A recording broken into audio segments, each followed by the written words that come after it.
صلی اللہ علی محمد صلی اللہ علیہ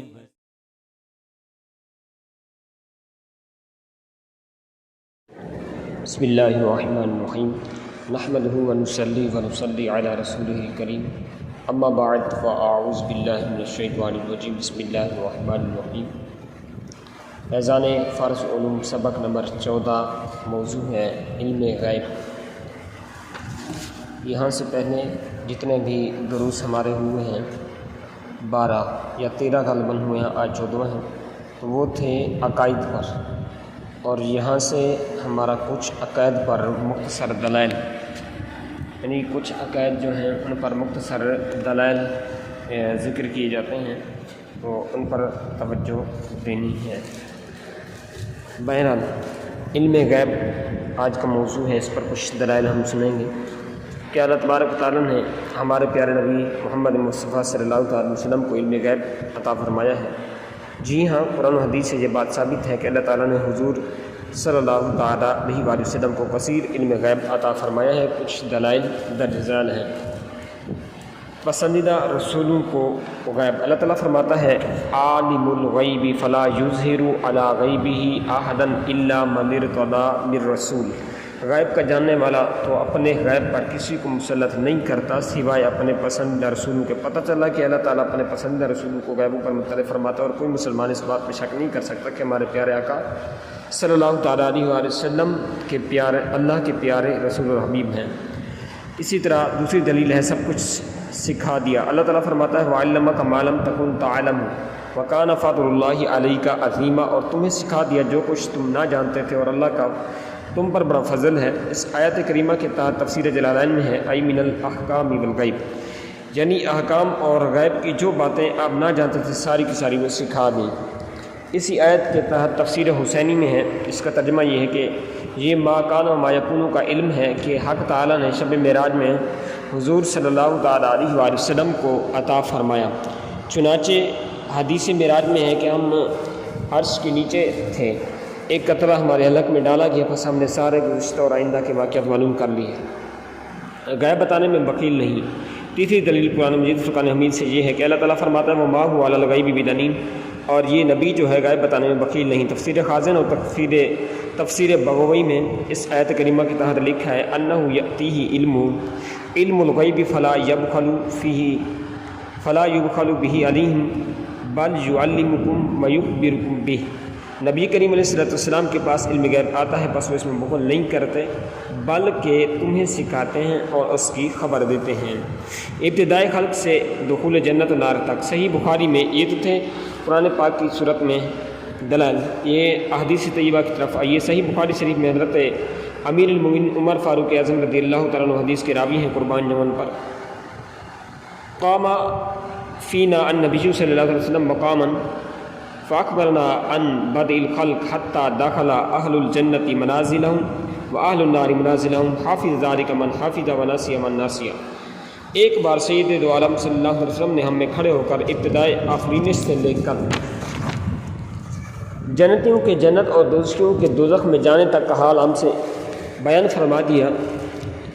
جس نے یاد رکھا اس نے یاد رکھا، جو بھول گیا سو بھول گیا۔ ایک مجلس میں ہر چیز کا بیان معجزہ ہے۔ حافظ ابن حجر اسقلانی علیہ رحمہ سے حدیث پاک کے تحت لکھتے ہیں، حدیث پاک اس کی بات کی بھی دلیل ہے کہ رسول پاک صلی اللہ علیہ وسلم نے ایک ہی مجلس میں تمام مخلوق کے احوال جب سے خلقت شروع ہوئی اور جب تک فنا ہوگی، جب اٹھائی جائے گی، سب بیان فرما دیا۔ اور یہ بیان مبدا مخلوق کے آغاز پیدائش، معاش، رہنے سہنے اور معاد یعنی قیامت کے دن اٹھنے سب کو محیط تھا۔ تو ان سب کو خرق عادت ایک ہی مجلس میں بیان کر دینا یہ نہایت عظیم ترین معجزہ ہے۔ علامہ عینی علیہ رحمہ نے نعمت القاری میں، علامہ قسطلانی علیہ رحمہ نے ارشاد الساری میں، اور علامہ اللہ علی قاری علیہ رحمہ نے مرقات المفاتیح میں اسی طرح بیان کیا ہے کہ ایک مجلس میں سب کچھ بیان کر دینا یہ حضور علیہ السلام کا عظیم ترین معجزہ ہے۔ علم ما کان و ما یکون صحیح مسلم شریف میں ہے ابو زید یعنی عمر بن اخطب قال صلی بنا رسول اللہ صلی اللہ تعالیٰ علیہ وسلم الفجر وصعد المنبر فخطبنا حتى حضرت الظہر فنزل فصلى ثم صعد المنبر فخطبنا حتى حضرت العصر ثم نزل فصلى ثم صعد المنبر فخطبنا حتى غربت الشمس فأخبرنا بما كان وبما هو قائل فأعلمنا أحفظنا. حضرت ابو زید یعنی عمر بن اخطب رضی اللہ عنہ سے روایت فرماتے ہیں رسول اللہ صلی اللہ علیہ وسلم نے ہمیں فجر کی نماز پڑھائی، ممبر پر تشریف فرما ہو کر ہمیں خطبہ دیتے رہے میرے آقا علیہ السلام یہاں تک کہ ظہر کا وقت آ گیا، اتر کر نماز پڑھائی، پھر ممبر پر تشریف فرما ہوئے اور ہمیں خطبہ دیتے رہے یہاں تک کہ عصر کا وقت ہو گیا، اتر کر عصر کی نماز پڑھائی، پھر ممبر پر تشریف فرما ہوئے تو غروب آفتاب تک ہمیں خطبہ دیتے رہے۔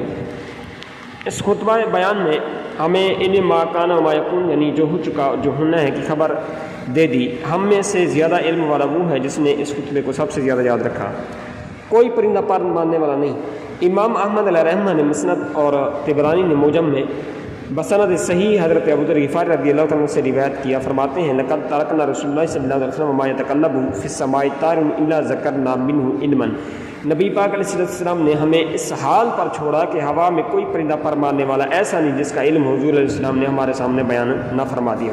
اللہ اکبر، جو چاہو پوچھو۔ صحیح بخاری شریف کی حدیث ہے، عن ابی موسیٰ قال سئل النبی صلی اللہ تعالی علیہ وسلم عن اشیاء کرہا فلما ابصر علیہ غاضب ثم قال للناس سلونی اما شئتم قال رجل من ابی قال ابوک حذافۃ فقام آخر فقال من ابی یا رسول اللہ صلی اللہ علیہ وسلم فقال ابوک صادم مولا شیبۃ فلما رأى عمر ما فی وجهه قال یا رسول اللہ صلی اللہ علیہ وسلم انا نتوب الی اللہ۔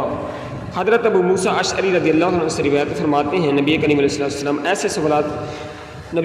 السلام سے ایسے سوالات کیے گئے جو آپ کو ناپسند تھے، جب سوالات زیادہ ہونے لگے تو آپ ناراض ہو گئے، پھر لوگوں سے فرمایا جو چاہو مجھ سے پوچھ لو۔ اب اتنے میں ایک شخص عرض گزار ہوا میرا باپ کون ہے؟ فرمایا تیرا باپ حذافہ ہے۔ ایک دوسرا آدمی کھڑا ہوا عرض کرنے لگا یا رسول اللہ صلی اللہ علیہ وسلم میرا والد کون ہے؟ فرمایا تمہارا والد سالم اور شیبہ کا آزاد کردہ غلام ہے۔ جب حضرت عمر رضی اللہ عنہ نے آپ صلی اللہ تعالیٰ علیہ وسلم کے چہرہ اقدس پر غضب کے اثار دیکھے، عرض کیا یا رسول اللہ صلی اللہ علیہ وسلم ہم اللہ رب العزت جل مجدہ الکریم کی طرف توبہ کرتے ہیں۔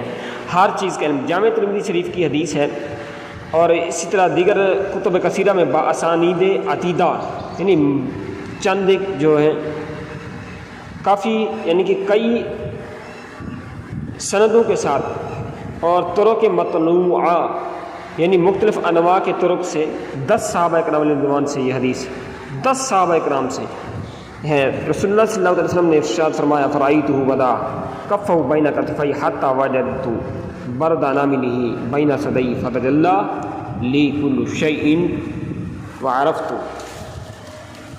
میں نے اللہ رب العزت جل مجدہ الکریم کا دیدار کیا، اللہ تعالیٰ نے اپنا دست قدرت میرے کندھوں کے درمیان رکھا، میں نے اس کی ٹھنڈک اپنے سینے میں محسوس کی، بس میرے لیے ہر چیز روشن ہو گئی اور میں نے ہر چیز کو پہچان لیا۔ امام ترمذی علیہ رحمہ اس حدیث کے متعلق فرماتے ہیں ھذا حدیث حسن صحیح سألت محمد بن اسماعیل عن ھذا الحدیث فقال ھذا حدیث حسن صحیح۔ یہ حدیث حسن ہے، صحیح ہے۔ میں نے امام بخاری علیہ رحمہ سے حدیث کے بارے میں سوال کیا تو انہوں نے فرمایا یہ حدیث حسن ہے، صحیح ہے۔ زمین و آسمان کا علم، اسی طرح ایک روایت کے الفاظ یہ ہیں کہ فعلمت ما فی السماوات و ما فی الارض، میں نے جان لیا جو کچھ آسمانوں اور زمین ہے۔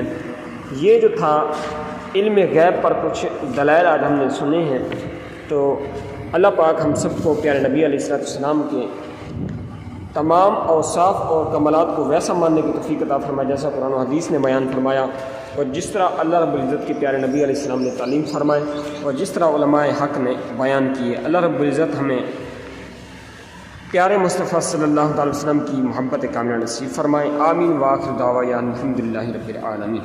صلی اللہ علی محمد صلی اللہ علیہ وسلم۔